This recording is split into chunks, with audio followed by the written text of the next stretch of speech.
implementation of the three-phased ceasefire towards a permanent ceasefire 加 in 沙民 Gaza. 众在躲避战火 The 的同时， civilians, the 正在 people in 遭受 Gaza, 严峻的 while 人道 fleeing 灾 the 难 fighting, are 和 yet 流离失 again 所 being 之苦。 subject to 以色 humanitarian 列先后切 catastrophe 断加沙 and 物资准入， displacement Israel 电 has 力供应， successfully cut off 并在 access 多 for 地 aid 发布 supplies into 强制 Gaza 撤离 and the 令， power supply and issued 这是对 orders of forced 200万平 evacuation 民 from 的 multiple 实施的集体 locations 惩罚， in Gaza. This is 没有任 collective 何 punishment 正 for 当 the 理由。 2 million civilians for which 禁 there 止 is 人道 no 物资进入加 justification. 沙，可能 Denying 也会使剩余的人质被剥夺 humanitarian 生存下去 supplies 的 into 基 Gaza 本需求。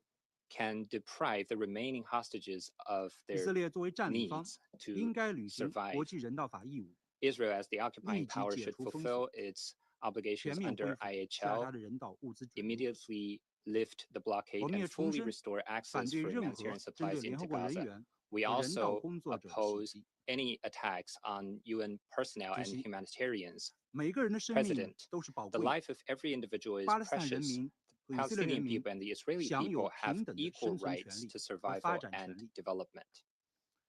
巴以冲突几 The 十年循 decades-long 环往复， cycles of Palestinian 让 and 双方 Israeli 几代人 conflict 生 have 活在阴影之 caused 中。 generations on both sides to live under the shadow. 只有全面落实两国方 Only 案， by fully 实 implementing 现 the 巴勒斯 two-state 坦独 solution 立 and 建国， achieving the 实现 independent 巴以 statehood 两 of 国和 Palestine 平共处， and 才 achieving 能持久保障 peaceful 巴勒斯坦人 coexistence 民 between the two 和以 states of 色列人 Palestine 民 and 的安 Israel 全和福祉。 can we ensure the 我们呼吁 lasting 国际社 security 会 and well-being of the 加大努力， Palestinians and Israelis. 推进 We 落 call 实 upon 两 the 国方案 international 的政治 community 进 to 程。 step up efforts in advancing the political process of the two-state 中方 solution. 将发挥建设性作 China 用， will play a 为恢 constructive 复 role 中东地区和平， to 实现巴勒斯坦 restore 问题 peace in the 全 Middle 面、 East 公正、 and achieve 持 a 久解决， comprehensive, just, 做 and 出 lasting 不懈努 solution 力。 to the Palestinian question.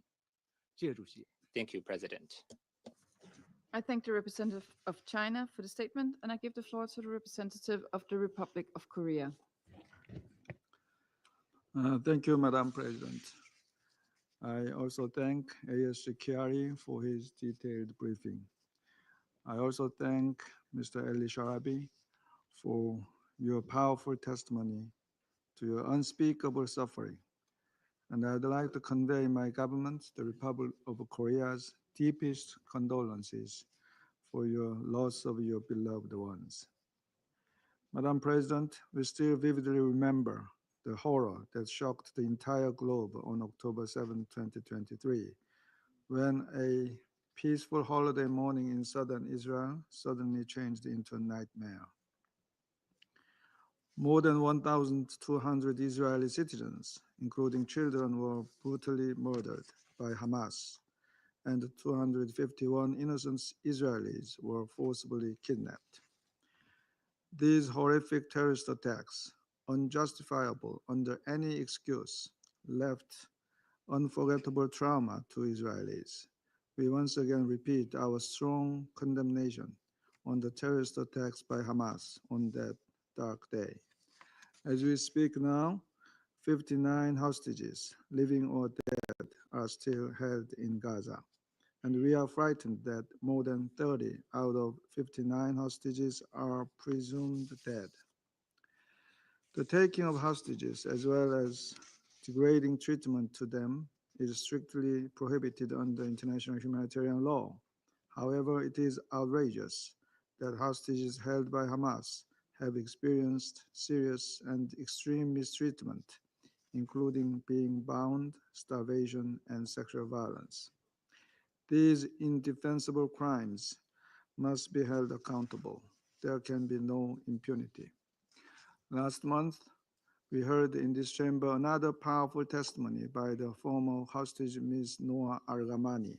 In her harrowing statement, she told us that the lives of the Israeli people cannot go on without those hostages still held in Gaza. Talking about her partner, who is still held by Hamas, she stressed that the deal must go on in full. We call on all parties to this conflict to pay the utmost attention to her desperate voice. With the renewed offensive in Gaza that started on Tuesday, we now hear once again the clear outcries of hostage families and released hostages, including Mr. Sharabi, who emphasized again and again, bring the remaining hostages home. Madam President, while we demand unconditional and immediate release of all hostages, we note that the most realistic way to ensure their safety and freedom is through the deal to secure the release of hostages and ceasefire in Gaza. Thus, we call on Israel to exercise restraint. Hamas must not endanger the lives of Palestinian civilians, and all parties should faithfully return to negotiations. The Republic of Korea appeals to all parties to this conflict to prioritize alleviating the suffering of civilians and protecting them. We commend the ongoing efforts by mediators, Qatar, Egypt, and the United States, and count on them once again for securing the ceasefire and release of all hostages. I thank you, Madam President. I thank the representative of the Republic of Korea for the statement, and I give the floor now to the representative of Algeria. Thank you, Madam President. At the outset, I would like to thank ASG Khaled Khiari for his briefing. We also listened carefully to the representative of the civil society. Consistent with the universal human rights, no civilian, irrespective of their background, should endure suffering. Every innocent life matters. Consistency is a fundamental principle in international relations. A selective, cherry-picking attitude toward international law, particularly international humanitarian law, is not acceptable. For a country to uphold its international obligations and contribute positively to global stability, it must obey the legal frameworks that govern human rights and humanitarian activities. Algeria, as a serious member of the international community, firmly respects and upholds all its international obligations. We firmly believe that the law is the cornerstone of international law. Without adherence to international law, we risk descending into a jungle where might make right and injustice prevails. Regrettably, this is precisely what we witness today.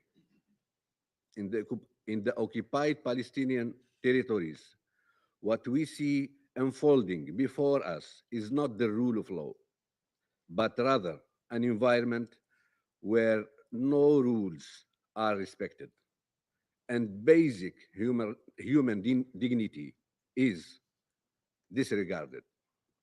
Humanitarian access, you can block it. Children, women, and elderly, you can massacre them. And workers, UN staff, journalists, and medical staff, you can target and kill them. These are the new rules that have been established in Gaza. Madam President, since October the 7th, members of this council have constantly adopted resolutions calling for the release of all hostages. We have easily reached agreement on this matter, but we have failed to achieve one crucial call: the immediate and permanent ceasefire. Today, this is the cause of the suffering endured by all people in Gaza. The failure to impose this essential measure prolonged the pain and devastation in Gaza, the pain on all sides. Madam President, international humanitarian and human rights law guarantees the rights of individuals in captivity, ensuring their dignity and human treatment. Moreover, the principle of non-reciprocity, a cornerstone of international humanitarian law, prohibits revenge or retaliation. Even during times of conflict, the protection of human dignity must remain a priority. Suffering cannot justify another suffering. However, It is with great regret that we observe the Israeli occupying powers' blatant disregard for these fundamental principles. To illustrate this, first, over 9,500 Palestinians are currently detained in Israeli prisons, with more than 3,400 held under administrative detention without charges or trial. Why are these individuals arrested? What legal ground justify their detention? Second, since October 7th, the Israeli occupying authorities have cut off all cooperation with the ICRC, rendering detainees disappeared. Third, one of the most grotesque violations involves the Israeli practice of holding the bodies of dead Palestinians. Before October 7th, the number of such bodies was estimated at approximately 400, some dating back as far as the 80s. Today, the number exceeds 600. Madam President, the international community must come together to ensure full compliance with international law. Double standards and selective enforcement of these principles are unacceptable. The law must be upheld universally without exception to protect the rights of all individuals, regardless of their nationality or the conflict they find themselves in. Only by holding all parties to the same legal standards can we hope to bring an end to the suffering and build a just and lasting peace. I thank you. Thank the representative of Algeria for the statement, and I give the floor to the representative of Pakistan. Thank you, Madam President. Madam President, we thank Assistant Secretary General Khalid Keri for his briefing to the Council this morning.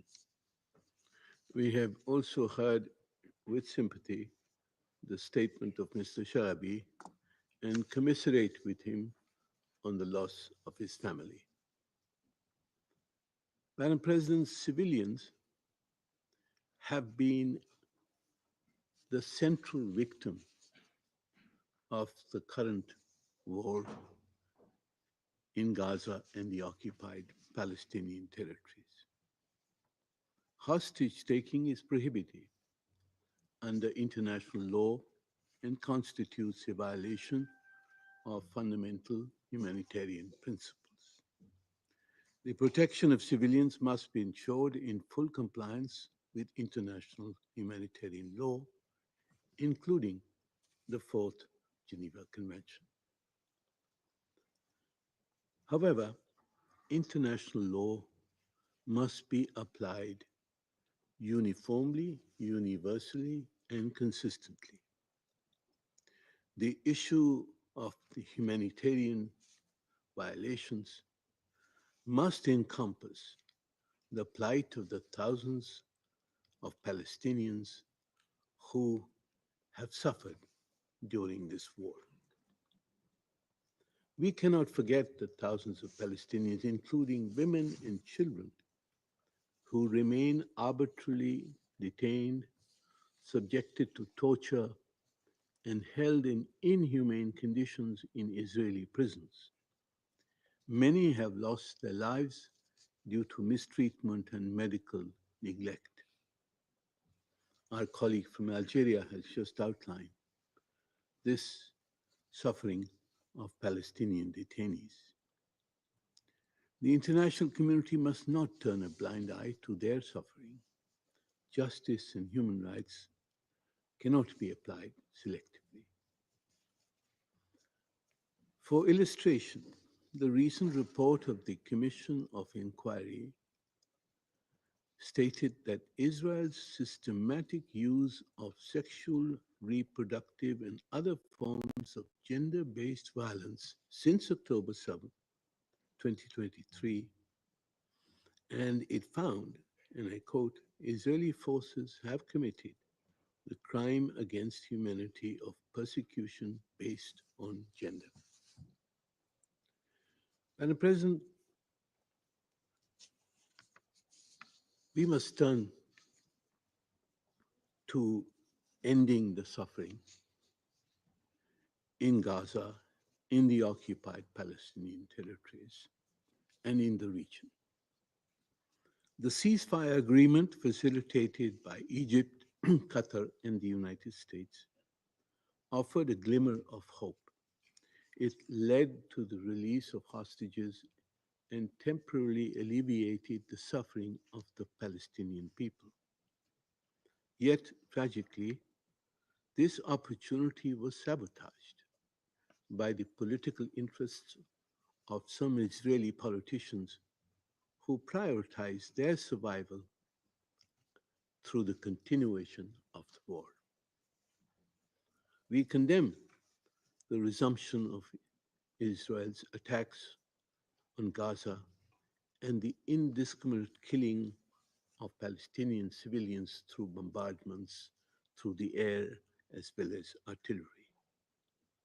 We also deplore the killing of the UNOPS official and the UNRWA members and commiserate with their families. And we must ask whether this resumption of war is good for the hostages. Is it good for the Palestinians? Certainly not. The ongoing attacks, blockade, mass displacement, and relentless bombardment have created an unprecedented humanitarian catastrophe. The Palestinians are being killed indiscriminately and with impunity. This is not the way to secure the release of the hostages. Madam President, Pakistan reiterates its urgent call for the full and immediate resumption and implementation of the ceasefire agreement in all its phases. This must include permanent cessation of hostilities, the complete withdrawal of Israeli forces from Gaza, unrestricted humanitarian access, and a comprehensive reconstruction plan for Gaza.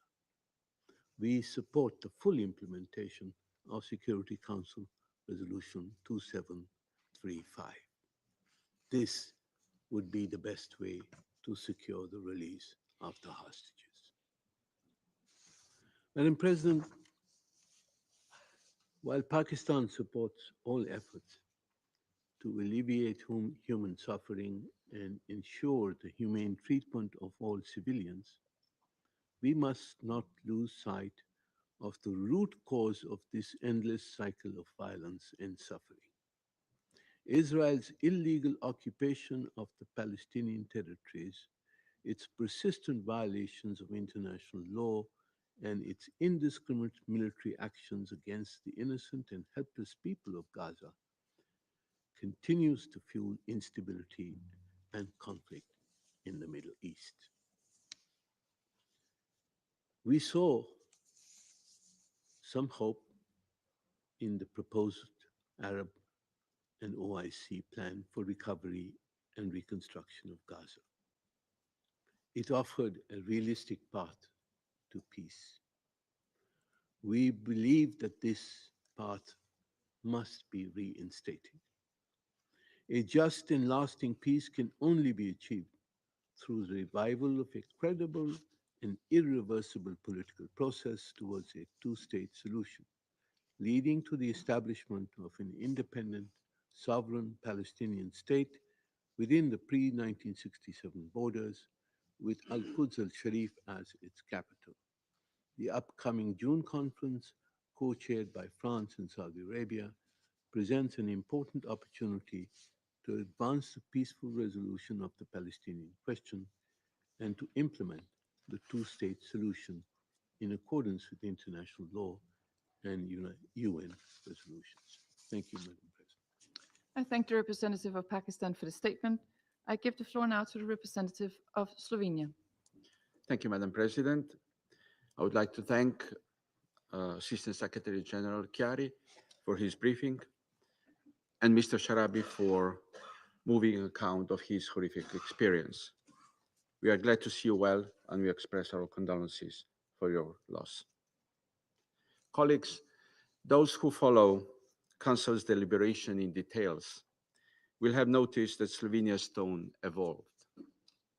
But we have always, every single time, advocated for respect for international law, the unconditional release of hostages, the protection of Palestinian civilians, an immediate ceasefire, and unimpeded delivery of humanitarian aid to Gaza. We have consistently claimed that people trapped in Gaza cannot continue to endure this terrible suffering, let them be Israeli hostages or Palestinian civilians. We always defended Council's action, also to ensure release of hostages. I want to recall the resolution 2728, drafted by the 10 elected members and adopted by this Council last March. It contains a clear demand, quote, for immediate and unconditional release of all hostages, end of quote. Colleagues, we once again condemn terrorist attacks on October 7 and hostage-taking by Hamas and other armed groups. We are in violation of international law. Every hostage needs to return home and rejoin with their loved ones. They need to feel again the warmth of the sunlight. And ultimately, they need to see accountability for violations and abuses perpetrated against them, including those against Mr. Sharabi. During recent ceasefire, 25 hostages were released and the remains of 8 were returned. We welcome every life freed. We were devastated following the return of remains of those who died in custody, in captivity, in particular, the Bibas family. We deeply regret that the negotiations to secure the release of the rest of hostages have not continued, and the process of finding a peaceful solution through dialogue has stalled. Will cutting electricity, halting humanitarian aid, or intensifying military operations truly bring the remaining hostages home alive, or will that put them in additional danger? We disagree that the return to fighting was a necessity. War is never a necessity, but a choice. There is no military solution to any conflict, and neither is to the one in Gaza. It is only peace that would bring hostages home sooner. The best option for them to enjoy freedom again is respecting the ceasefire agreement in line with Resolution 2735. We supported and joined the appeal by hostage Noah Argamani, made here in the Council chamber a month ago, for the deal to go on in full and completely in all the stages. We therefore once again thank and appeal to mediators, the United States, Egypt, and Qatar, to continue their tireless engagement. And we urge Hamas and Israel to return to negotiations table in good faith.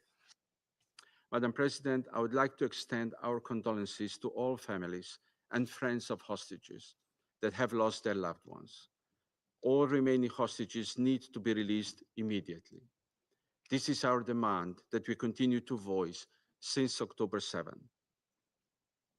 Hostages should be treated with humanity and with respect for the inherent human dignity, including during their release.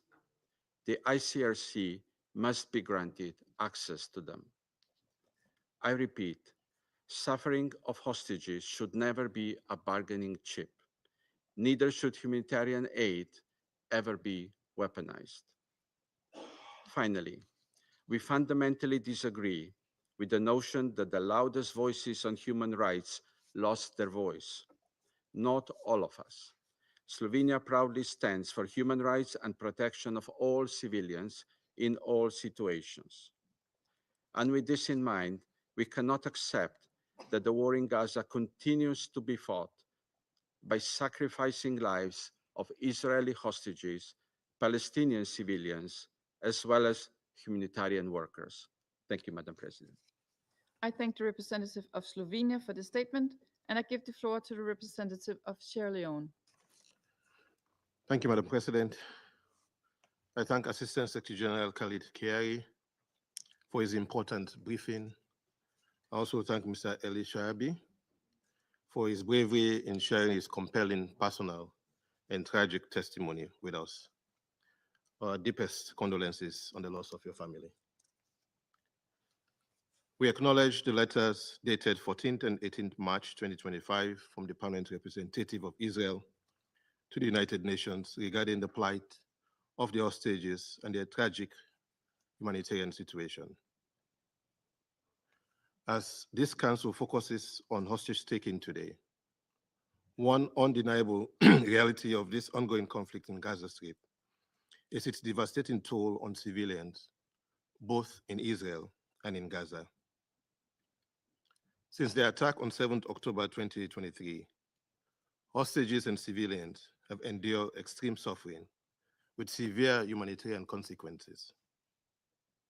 The unacceptable attack resulted in the abduction by Hamas and other armed groups of 250 individuals, men, women, and children, ranging in age from 9 months to 85 years. Categorically, this act constitutes a grave violation of international law. Article 34 of the Fourth Geneva Convention explicitly prohibits hostage taking. This prohibition has crystallized into a rule of customary international law, as recognized by the International Committee of the Red Cross in a study on customary international humanitarian law under Rule 96. While the first phase of the ceasefire led to the release of 38 hostages, some of whom tragically perished in captivity, we remain deeply concerned that 59 individuals are still being held hostage. Their condition, medical needs, and access to humanitarian aid are unknown, with the ICRC still being denied access.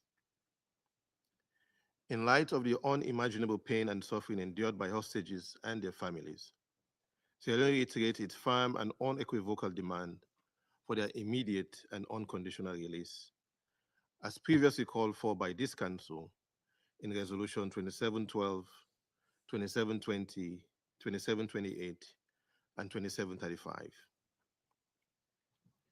We note the endorsement in this Council in Resolution 2735 of the agreed terms for the release of Palestinian detainees, and also call for the release of thousands of Palestinians detained in the State of Israel without trial, access, or proper care, in violation of international law and their fundamental rights and dignity.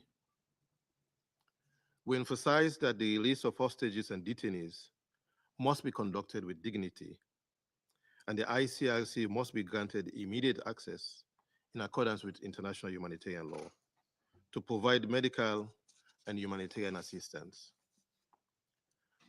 As we extend our deepest sympathies to the families of all victims of this conflict, including the hostages, we stress the importance of investigating violations, including allegations of mistreatment and abuse of hostages and detainees. Accountability must be ensured for all grave violations committed in the context of this conflict, including those arising from the ongoing occupation of Palestinian territories. Madam President, as the Security Council convenes to address yet another tragic aspect of its decades-long conflict, the Palestinian struggle for self-determination, and the 7th October 2023 escalation, reports indicate that the Israeli Defensive Forces have carried out pre-dawn attacks in northern and southern Gaza, killing over 70 Palestinians, including women and children, This comes just one day after more than 400 Palestinians, including 183 children, were killed following the government of Israel breach of the ceasefire. As brief members were also killed. As a council, we must continue to collectively work to end this conflict. This layer of tragedies, we must support efforts to protect civilians in Israel, Gaza, and the West Bank, and strive relentlessly towards a peaceful and sustainable resolution of this conflict. The recent post-ceasefire escalation of violence has already resulted in hundreds of casualties, and continued diplomatic engagement is essential to return to the ceasefire agreement and address outstanding issues.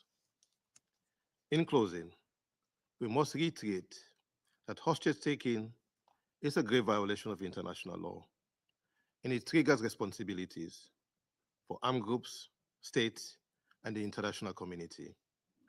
It demands immediate action for the protection, release, and legal accountability of all those involved. We also reiterate our call for a just and lasting political solution to this conflict, the immediate and full restoration of humanitarian aid access, respect for international law, and the protection of civilians and humanitarian workers, and a resolution that ensures security and coexistence for both Israelis and Palestinians, living side by side in peace and tranquility. I thank you. I thank the representative of Sierra Leone for the statement. I give the floor to the representative of Greece. Thank you, Madam President. I also wish to thank HG Khaled Kiari for his briefing, as well as Mr. Eli Sharabi for his testimony here today.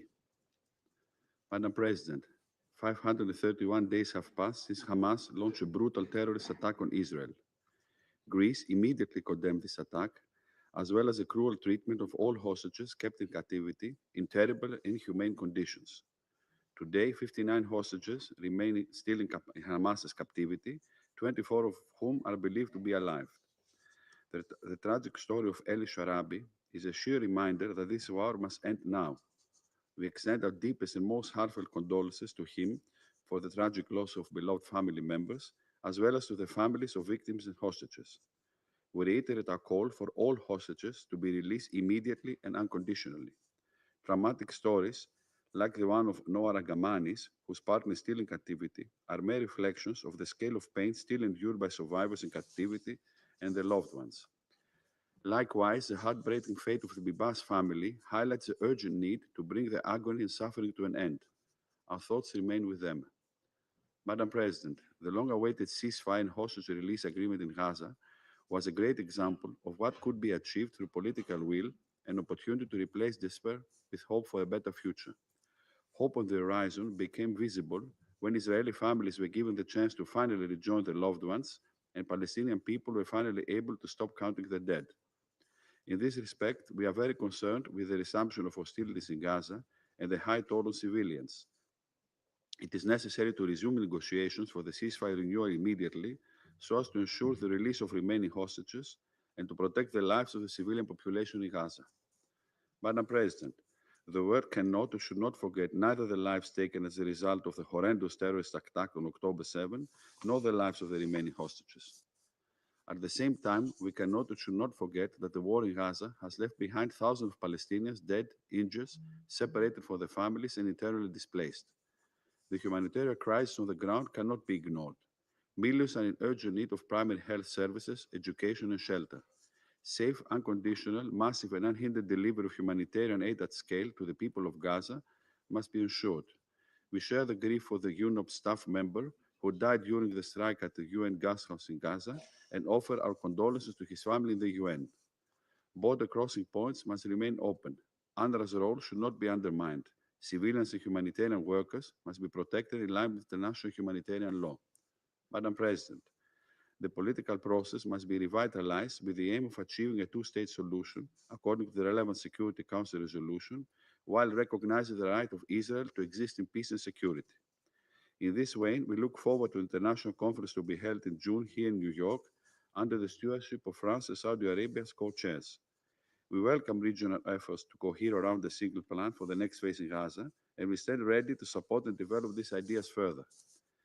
The Arab plan for the reconstruction of Gaza is a constructive proposal on the table and could help accelerate discussions on reconstruction, post-conflict planning, and on the day after. It is a good starting point, which requires further engagement with Egypt and other key Arab players.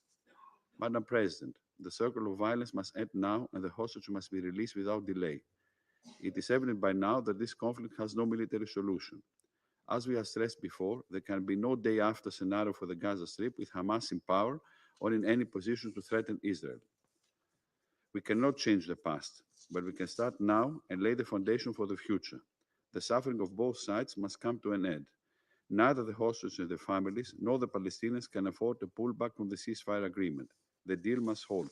Therefore, it is crucial for the parties to return to the table of negotiations and proceed to the next phase in good faith. Time is running out. The time to act is now. I thank you. I thank the representative of Greece for the statement, and I give the floor now to the representative of the Russian Federation. Спасибо, госпожа Thank председатель. you, Madam President. Благодарим помощника We'd like to генсекретаря thank Халида the Хияри ASG, за Mr. обстоятельный Khaled брифинг Chiari, по for ситуации, his substantive складывающейся briefing вокруг about the заложников, situation удерживаемых в surrounding секторе Газа. the hostages detained in the Gaza Strip. Со скорбью в сердце выслушали Our hearts трагическую were filled with историю sorrow Эли as we Шараби, listened to the tragic story потерявшего of всю Mr. свою семью. Eli Sharabi, who lost his entire family. Подобная жестокость не имеет Such оправданий. brutality can have no Выражаем вам наши justification. искренние We соболезнования. express to you, Mr. Sharabi, our heartfelt Скорбим condolences. также по всем без We исключения also погибшим в grieve результате продолжающейся over без малого all 18 those who месяцев died as эскалации. a result of the escalation which has been Этот going on for over нескончаемый 18 порочный months now. круг This насилия endless, необходимо vicious наконец cycle of разорвать. violence needs to end at last.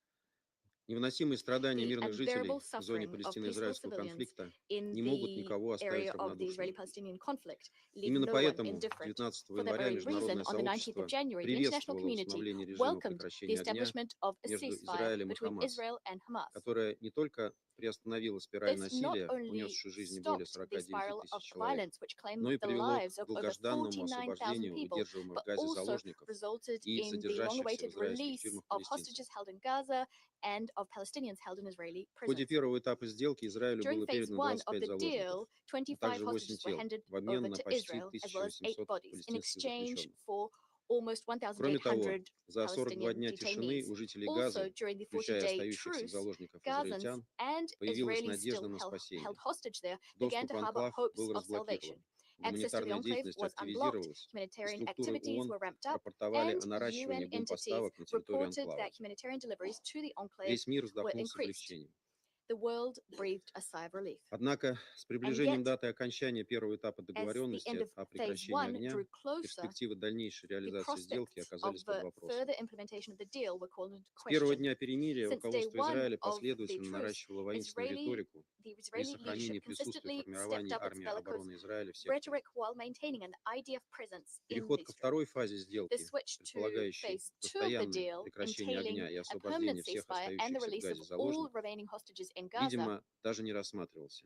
is not even something Вместо the этого Israeli израильские leadership власти, вопреки entertained. достигнутым при Instead, помощи the посредников Israeli authorities, договоренностям, despite упорно the продвигали deal идеи reached thanks to the исключительно mediators, технического have продления перемирия stubbornly been в целях promoting the возвращения idea of a всех purely заложников. technical extension of the ceasefire so as to secure the return of all hostages. Ситуация долгое время For a оставалась long time, this подвешенной. situation was up in the Однако air. окно Yet возможностей на the window перезапуск of комплексного opportunity процесса to мирного регулирования restart все-таки a захлопнулось comprehensive 18 peaceful settlement марта, process was slammed когда shut авиация on the армии 18th of обороны March Израиля when возобновила the IDF авиаудары по resumed территории сектора, airstrikes on the strip. в результате чего As a были result, убиты более over 420 человек, в 420 том числе people сотрудники died, ЮНОПС. including a UNOPS Еще staffer. 5 сотрудников ООН получили 5 ранения. more UN Как personnel заявил were генсекретарь wounded. ООН, As the общее число UNSC погибших 7 stated, октября the death 2023 toll since года the ООНовцев 7th of October составило по меньшей мере 2023, that is among 280 UN человек. staff, is at least 280 people. Присоединяемся к We решительному join our осуждению voice to генсекретарем the decisive нападений на condemnation персонал by Всемирной the Secretary организации General и его of призыву attacks к on проведению UN staff полноценного and his расследования данного call for a инцидента. full investigation into this incident. Госпожа председатель, Madam President, мы с глубоким we сожалением deeply восприняли regret возобновление the Израилем resumption военных by действий Israel в of секторе Газа. military operations in the Gaza Strip. Причем, насколько мы можем судить, And as far as we can tell, речь идет не только о воздушных what we're налетах, talking about here is но и о not just наземной airstrikes, операции. but also a ground operation.